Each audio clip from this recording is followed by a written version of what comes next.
Hello everyone, क्या हाल चाल आप सभी के। तो स्वागत है आप सभी का कृष्णा स्टडी मैथ क्लासेस में। तो चलिए फिर लेकर आए हैं हम सेट जो है वो है 6। सेट कौन सा है? 6। इसमें मैंने आपके लिए पार्ट 1 करा दिया था। आज जो बात कर रहे हैं हम पार्ट 2 पे कर रहे हैं। तो इसमें जो पहले जो बहुत सारे क्वेश्चन थे जो मैं आपके लिए करा चुका हूँ इस वाले सेट में से, और बाकी जो है आगे के क्वेश्चन करा रहा हूँ। ठीक है, तो चलिए कराते हैं। आज का जो क्वेश्चन है वो है समांतर माध्यिका। और समांतर माध्यिका जो अगला क्वेश्चन है वो क्या है? 10 व्यक्तियों के भार का माध्य। 10 व्यक्तियों के भार का माध्य कितना है? 45.65, यानी इसे बोलेंगे 65 किलोग्राम है। तो उनके भारों का योगफल ज्ञात कीजिए। तो बहुत सिंपल है, आपको क्या करना है देखिए। यहाँ से लिखते हैं हल, और यहाँ लिखेंगे 10 व्यक्तियों का भार का माध्य। व्यक्तियों की संख्या पहले लिख लो। व्यक्तियों की संख्या कितनी है? 10। इनका माध्य, इनका जो माध्य है डियर वो कितना है? 45.65। तो कह रहे हैं उनके भारों का योगफल। तो उनके जब भी भारों का योगफल निकालते हैं, भारों का योगफल, तो देखिएगा यहाँ क्या लिखेंगे? व्यक्तियों की संख्या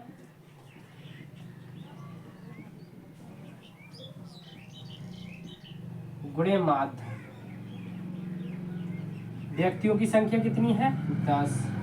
माध्य कितना है? 45.65। अब देखो 10 व्यक्ति हैं और इनका औसत माध्य। माध्य क्या होता है? मतलब उनका औसत लगभग अगर जैसे किसी में 60 का है कोई व्यक्ति, कोई पता चला 45 का भी है, कोई पता चला 30 का भी है, कोई पता चला 55 का भी है। तो इन सभी का जो औसत है वो कितना है? 45.65। अब कह रहे हैं इनका योगफल कितना है? 10 होगा। तो ऐसी स्थिति में क्या करते हैं? उनके भारों का योगफल बराबर व्यक्तियों की संख्या और गुणे माध्य। तो व्यक्तियों की संख्या कितनी है? 10। उनका माध्य कितना है? 45.65। इनकी गुणा करते हैं, तो इनकी गुणा करेंगे डियर तो कितना आएगा? 45,650। अब 2 के बाद संख्या है, पॉइंट है लगा हुआ, तो 2 के बाद पॉइंट। तो हमारा जो बचा योगफल वो कितना आया? यहाँ आ जाएगा 456.5। ये आ गया किलोग्राम। ठीक है, तो उनका योगफल कितना आ गया? 456.5 किलोग्राम। ठीक है, कोई नहीं। ये क्वेश्चन जो है दो नंबर में पूछा गया था और सिंपल क्वेश्चन है। ठीक है, कुछ भी नहीं है इसमें। तो चलिए इसका स्क्रीनशॉट ले लीजिए या फिर कॉपी रफ ले करके बैठिए और साथ साथ प्रैक्टिस करते जाइए। चलिए उसी के साथ चलते हैं हम नेक्स्ट क्वेश्चन पर।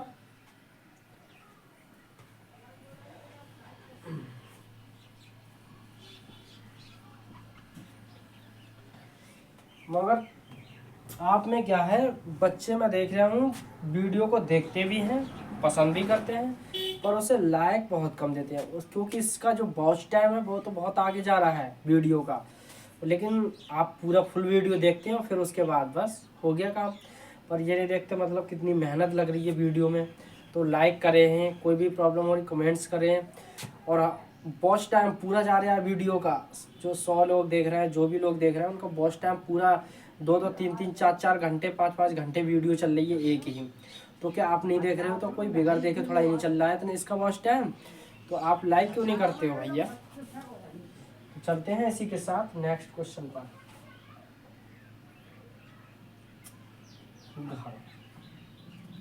यदि दो घात समीकरण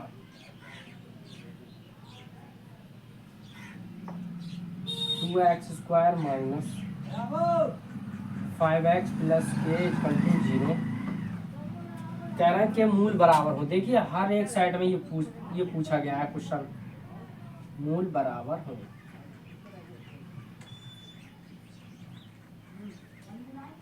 के का मान पूछा गया है। किसका मान पूछा गया है? के का। तो देखिए मूल बराबर है तो हमें क्या लगाना है, विभक्त कर लगाना है। मूल बराबर जब होते हैं जब d बराबर 0 होता है, d बराबर 0 होता है। एक्सरसाइज आपने 4.4 पढ़ी होगी तो आप जानते होंगे इसे। तो यहाँ देखिए समीकरण क्या है,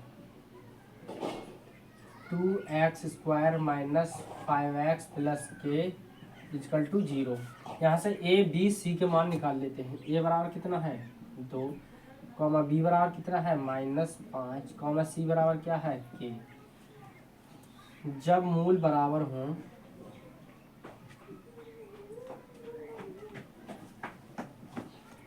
मूल जब बराबर हों तो क्या होता है, d बराबर 0 होता है। तो विभक्त कर फार्मूला लगाइएगा।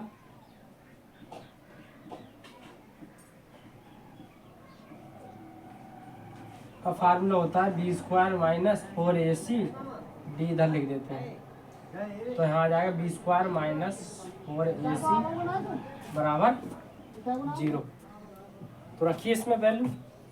देखिए b का मान कितना है -5, तो यहाँ -5 और इसका स्क्वायर माइनस यहाँ 4 गुणे a कितना है, a 2 है तो 2 रख दिया। c कितना है k, तो k रख दिया बराबर यहाँ आ गया 0। 5 का वर्ग कितना होता है 25, यहाँ हो गया 4 दूनी 8 और यहाँ आ गया k इक्वल टू 0। यहाँ रहने दिया माइनस के 8 के, 25 इधर गए किसके हो गए माइनस के 25, माइनस से माइनस खत्म। तो k बराबर आ गया 25/8। आप इसे भाग भी कर सकते हैं 8 से 25 के लिए, नहीं तो इतना भी इसका राइट आंसर हो जाएगा। ठीक है, डन। बताइए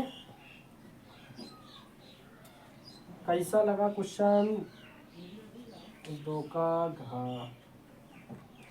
तो चलिए इसका जो आंसर है हम यहीं रहने देते हैं, ये हमारा राइट आंसर है, क्योंकि इससे भाग करेंगे वो भी राइट आंसर है। इससे बढ़िया भाग ना करके इतना भी छोड़ दोगे तो भी कोई प्रॉब्लम नहीं है। तो चलते हैं इसी के साथ नेक्स्ट क्वेश्चन पर।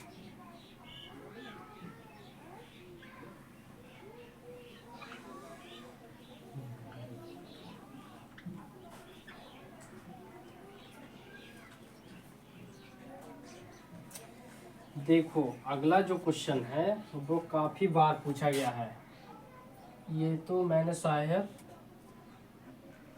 काफी सेटों में देखा है ये, और आपके एक्सरसाइज 13.1 का पहला सवाल है NCERT बुक का। यहाँ दिया है 2 घनों जिनमें से प्रत्येक का आयतन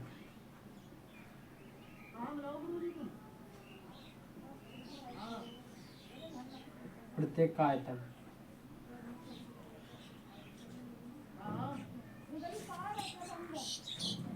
64 सेंटीमीटर की।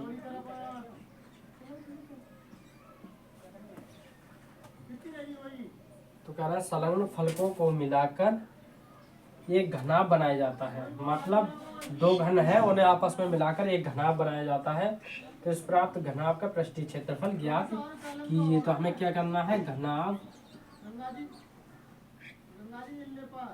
का पृष्ठीय क्षेत्रफल ज्ञात करो। अब मैं समझाता हूँ आपके लिए। देखिए पूरा क्वेश्चन आप इतने में बस ज़्यादा लेंथी लिखने की आवश्यकता नहीं है, मैं इतने में समझा दूंगा आपके लिए।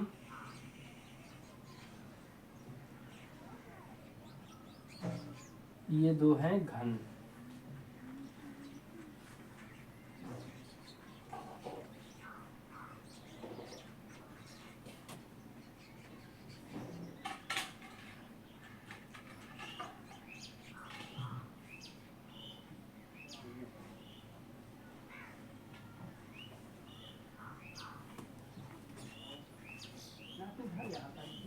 है देखिए थोड़ा आकृति अभी मिस कर रही है, इसे सही तरीके से बनाते हैं।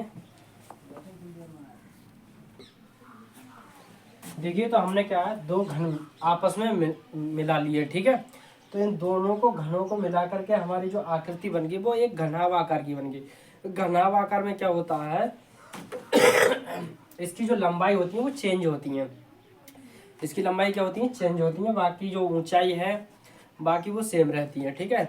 ऊंचाई चौड़ाई। तो यहाँ देखिए इसकी लंबाई जो है, लंबाई में परिवर्तन है, बाकी ऊंचाई और ये सब सेम है, दोनों घनों को मिलाया जाए। ठीक है, तो इसकी ये एक भुजा है वो कितनी है ए, यानी एक घन की। दूसरे घन की भी क्या है, समान आकार के है, तो इसकी भी ए है। ठीक, और इसकी जो है चौड़ाई ये भी क्या है, ए है, क्योंकि घन की जो होती है वो सभी भुजाएं क्या होती है, बराबर होती हैं। तो देखिए अब जो यहाँ हमारा घनाभ जो है यहाँ से यहाँ तक का है, तो इसका मतलब इसकी जो टोटल दूरी हो गई ऐसे, वो हो गई 2a। कितनी हो गई, 2a। अब देखिए हम घन का आयतन दिया है, हल दिया है घन का आयतन,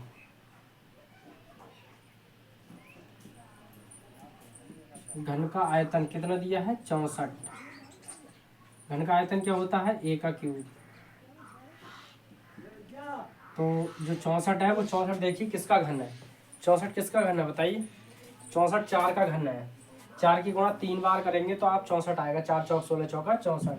यहाँ हो गया 4 और इसका भी क्यूब, तो क्यूब से क्यूब कट गया, तो ए बराबर कितना आ गया, 4 सेंटीमीटर। डन, ठीक है। अब देखिए, अब जो घनाभ की जो भुजा हो जाएगी, घनाभ की भुजा जो हो जाएगी, यानी घनाभ की भुजा या लंबाई, भुजा की लंबाई कितनी है, 2a। तो ये 2 और ये कितना आया है, 4। तो ये कितना आ गया, लंबाई को l से प्रदर्शित करते हैं तो ये आएगा 4 दूनी 8 सेंटीमीटर। ऊंचाई जो है वो यही रहेगी और चौड़ाई भी इसकी यही रहेगी। तो यानी चौड़ाई यानी ब्रेड्थ कितनी है, 4 सेंटीमीटर, और h यानी हाइट कितनी है, वो भी 4 सेंटीमीटर है। ठीक है, तो इसका आप क्या निकालते हैं, हम घनाभ का पृष्ठीय क्षेत्रफल। घनाभ का पृष्ठीय क्षेत्रफल जो होता है वो होता है 2LB plus BH plus H, और ये L आ गया। ठीक है, डन। तो यहाँ गया 2, L की वैल्यू कितनी है, 8। यहाँ गया 8 गुणे B कितना है, 4 प्लस B कितना है, 4, H कितना है, ये भी 4, H कितना है, 4, L कितना है, 8। बस इसे सरल कर लेते हैं, 2 8 चौक कितना हुआ, 32, 4 चौक कितना हुआ, 16, 8 चौक कितना हुआ, 32। तो 32 32 कितना हुआ है, 64, और 64 और 16 कितना हुआ, 80। तो यहाँ आ गया 80 दूनी कितना होता है, 160। इसका ये फाइनल आंसर आ गया। बहुत ही इंपॉर्टेंट क्वेश्चन था और बहुत बार क्वेश्चन पूछा गया है। ठीक है, तो देखिए हमारे पास इसमें कुछ क्वेश्चन में कुछ नहीं था, 2 घन मिलाए हमने, 2 घन मिला करके हमारा एक घनाभ बन गया। ये घनाभ की जो देखो घन की जो भुजा ही वो ए ही, तो दोनों घनाभ मिलाए हमने, दोनों घन मिलाए तो घनाभ बन गया। तो दोनों घनाभ की जो लंबाई होगी वो कितनी होगी, डबल ए, मतलब एक ए और एक ए, तो कितना हुआ, 2a। तो इसकी हमने भुजा निकाली पहले एक घन की, वो 4 सेंटीमीटर आई, और 4 हमने इसमें रख दिया। फिर ये 4 दूनी 8 सेंटीमीटर, और ऊंचाई चौड़ाई बाकी वही रहेगी। फिर इसका पृष्ठीय क्षेत्रफल का फार्मूला लगाया, फिर इसमें वैल्यू रखी और ये हल कर दिया। ठीक है, तो उम्मीद करता हूँ क्वेश्चन समझ में आ गया होगा। तो चलिए इसी के साथ और क्वेश्चन करते हैं। देखिए अगला क्वेश्चन हमसे कहा रहा है,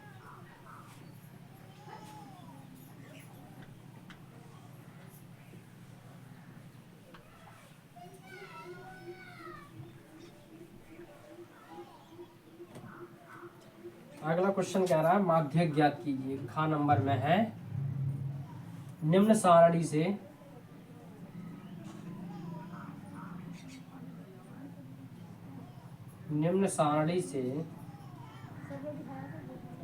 माध्यक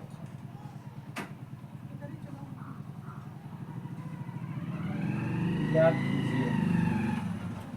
तो जो अगला सवाल है वो क्या है,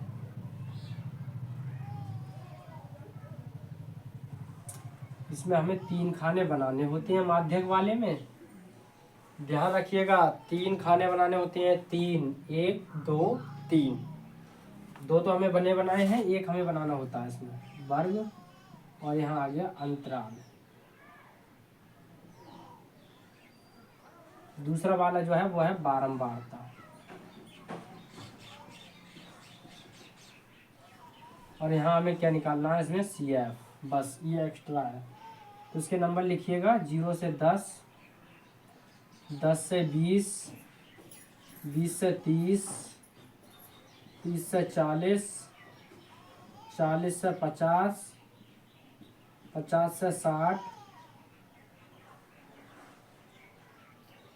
50 से 60। अरे ये तो इतने में ही आ गए, 1 2 3 4 5 6, 1 2 3 4 5 6। चलो कोई ना, सारी और छोटी कर देते हैं इनके हिसाब से। ये आ गया। अब देखिएगा, ये है 7, 10 से 20 की बारंबारता कितनी है 12, इसकी कितनी है 18, इसकी कितनी है 15, इसकी कितनी है 10, और इसकी कितनी है 3। अब देखिए हम CF कैसे निकालते हैं।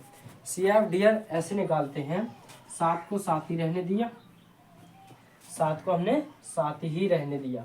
अब 7 में ये 12 जोड़िएगा, कितना हो गया 12 7 कितना होता है 19, 19 में 18 जोड़िएगा, 19 में 18 जोड़े तो 18 18 36 और 1 37, 37 में 15 जोड़िएगा, 37 37 ये कितना है 15 है, 7 12 18 और 15 15 लग रहा है 19 की तरह। तो 37 में 15, 37 10 47 और 5 कितना हुआ 52,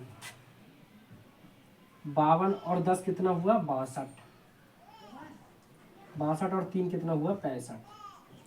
अब देखिएगा ये 65 आया है, क्या ये भी 65 आ रहा है?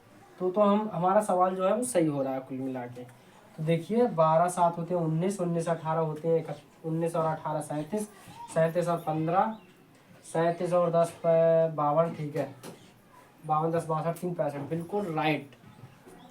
तो यहाँ से देखिए n बराबर कितना आया, n बराबर आया 65 आया।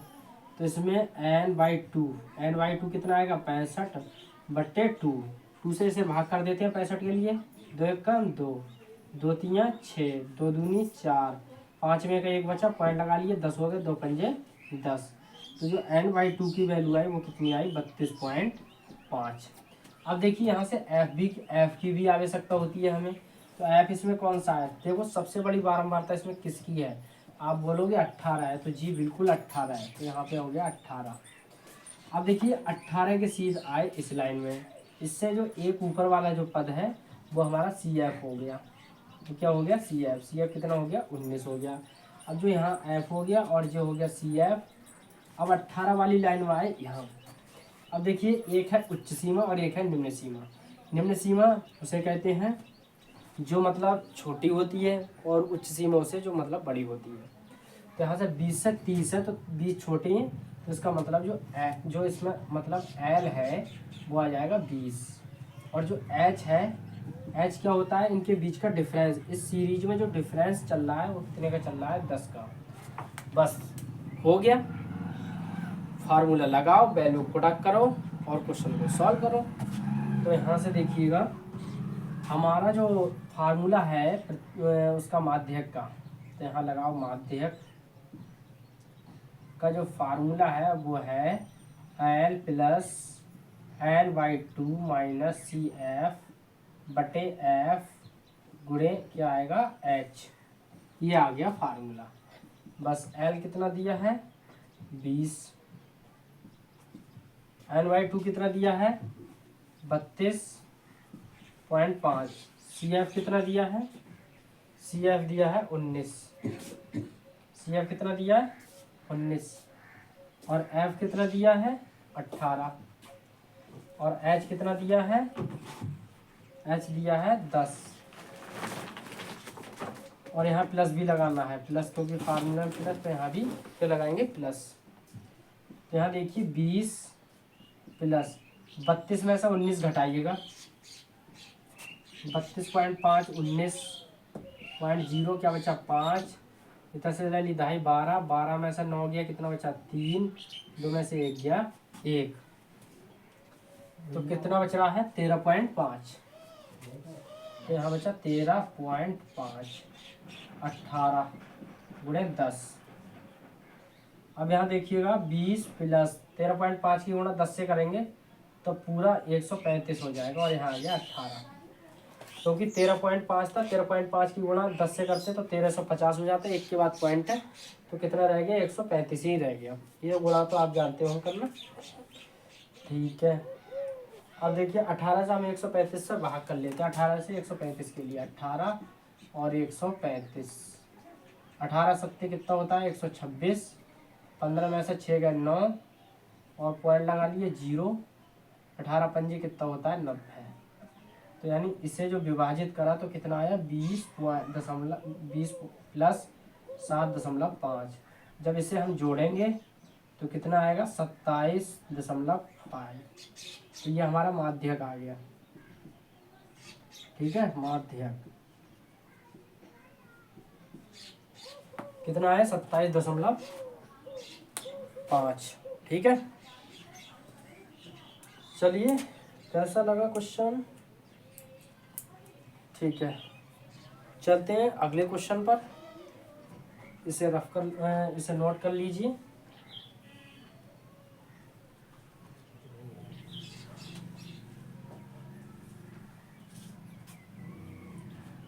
तो चलते हैं अगला क्वेश्चन सॉल्व करते हैं।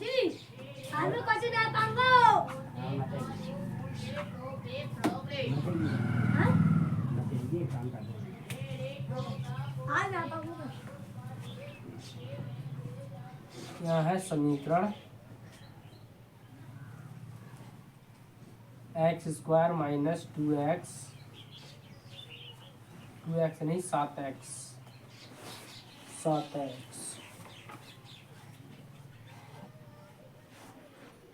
प्लस 12 बराबर 0 के मूलों के व्युत्क्रमों का योगफल ज्ञात कीजिए। के व्युत्क्रमों का योगफल। देखिए हमसे कह रहा है x² माइनस 7x प्लस 12 बराबर 0 के मूलों के व्युत्क्रमों का योगफल। अब देखिएगा इस क्वेश्चन के लिए ऐसे क्वेश्चन पूछ लेता है तो कमेंट्स करके बताइएगा इस क्वेश्चन के लिए मेरे करने से पहले कितने बच्चे कर सकते थे इसे, ठीक है। तो ऐसे क्वेश्चन में कुछ नहीं है, सिंपल है, लेकिन ईमानदारी से बताना, ईमानदारी के साथ मेरे क्वेश्चन करने से पहले आप कितने बच्चे जो ऐसे हैं इस क्वेश्चन के लिए कर सकते हैं, ठीक है। खैर कोई बात नहीं, मैं करा रहा हूँ इस क्वेश्चन के लिए, बस आपको ईमानदारी से बताना है कि हाँ मैं कर सकता था, और आप करके भी देखना मेरे करने से पहले, उसके बाद वीडियो को आगे देखना, ठीक है।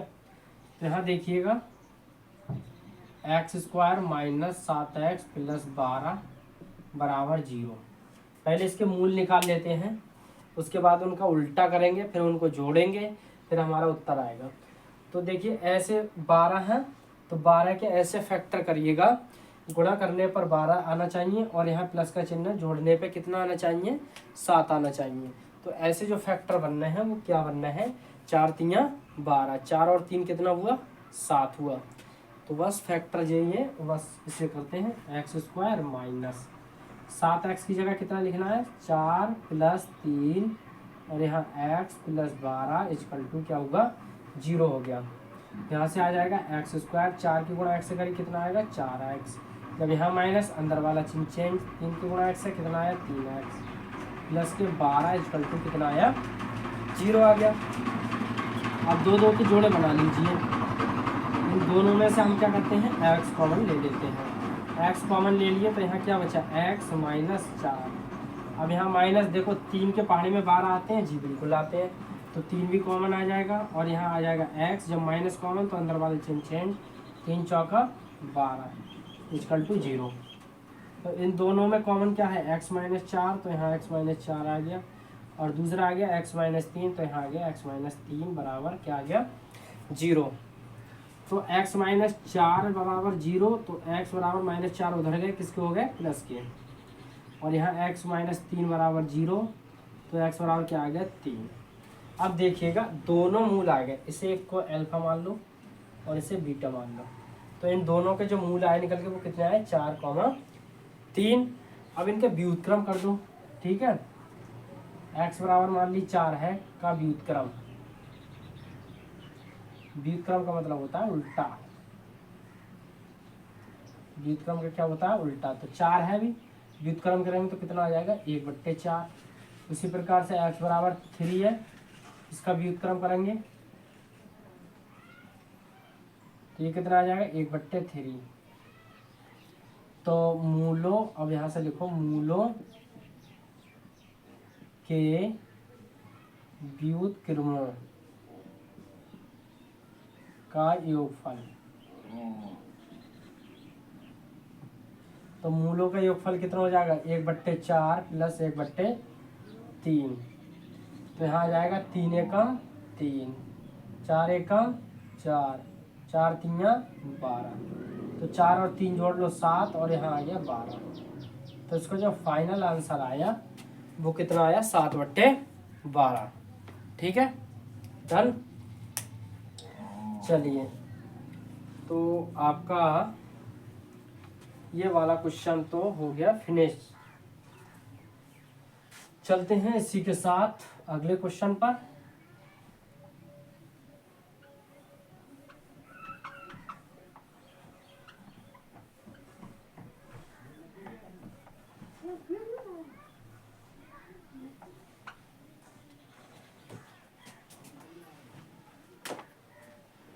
अगला क्वेश्चन है दो संख्याओं का योगफल। देखिए थ्योरी बेस्ड क्वेश्चन है ये, और थ्योरी बेस्ड क्वेश्चनों को क्या करना है, तभी तोड़ पाओगे जब इनकी प्रैक्टिस करोगे, नहीं तो ऐसी तराइयाँ दिखाई देंगी, तराइयाँ। यह है 85। दो संख्याओं का योगफल कितना है 85 है। तो कह रहे हैं यदि बड़ी संख्या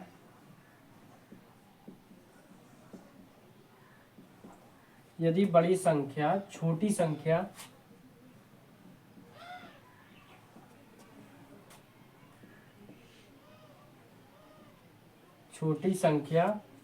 के 4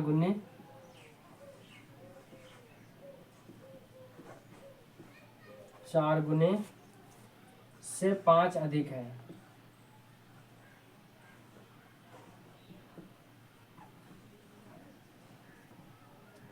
तो संख्याएं ज्ञात कीजिए। तो संख्याएं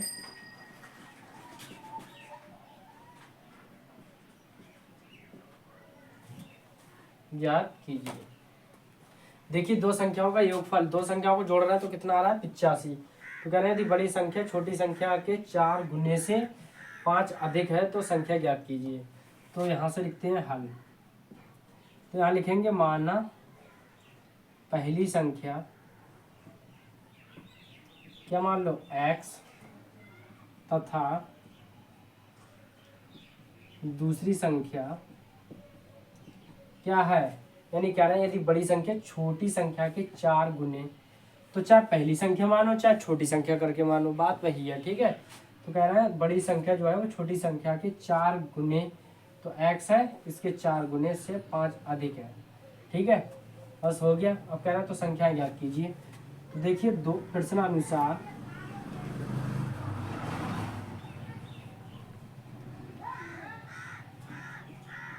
दोनों संख्याओं का जो योगफल है, दोनों संख्याओं का योगफल कितना है 85।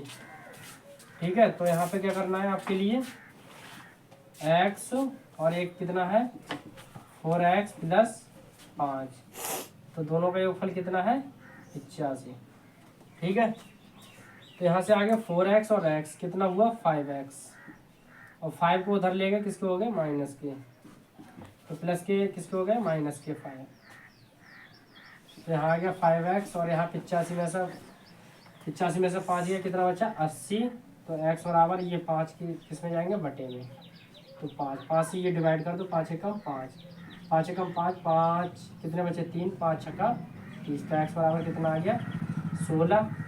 और जो बड़ी संख्या मानी जाएगी वो 4x प्लस 5। तो ये कितनी आएगी 4 गुणे 16 प्लस 5, 16 चौका कितना होता है 64 और प्लस 5, तो ये कितना आया 69। तो जो बड़ी संख्या आई वो कितनी आई निकल के 69, और छोटी संख्या कितनी आई 16। तो चलिए, कैसा लगा आज का सेशन? तो अच्छा लगा हो, वीडियो पसंद आई हो तो वीडियो को लाइक करें, और चैनल पर पहली बार आए तो चैनल को सब्सक्राइब कर लें। ठीक है, तो मिलते हैं इसी के साथ नेक्स्ट वीडियो में, नेक्स्ट लेक्चर में। जी नमस्ते।